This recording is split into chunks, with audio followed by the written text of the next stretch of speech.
So when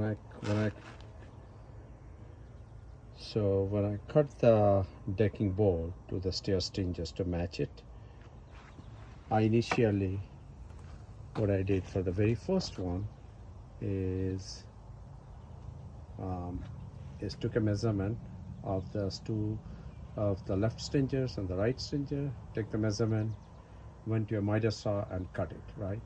When you do this, there's an issue I quickly find out. Can you see this edge? This edge is not exactly lining up with this line, right?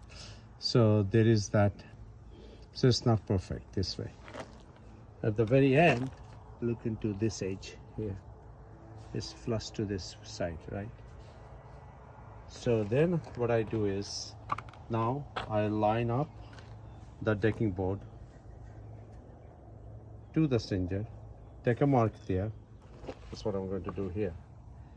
Take a mark here, make sure they are all lined up, they're all lined up with the stringer, and then use a circular saw to cut it. It's much more accurate. We'll show you how to do it. Yeah, I put my mark here, I'm going to cut. I put my mark here,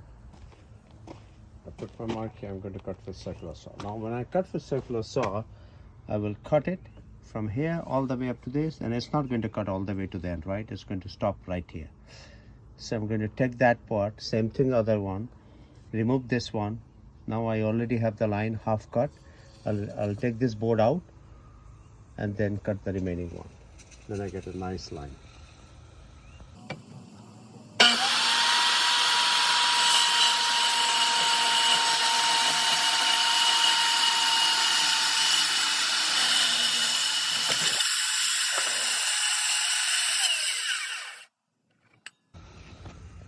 So I cut that edge, right? This side, like I said before, it cuts only halfway through this.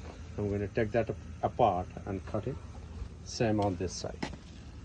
Very nice smooth cut over here, right? I'm going to take that apart and cut it, and it will be very nice and smooth.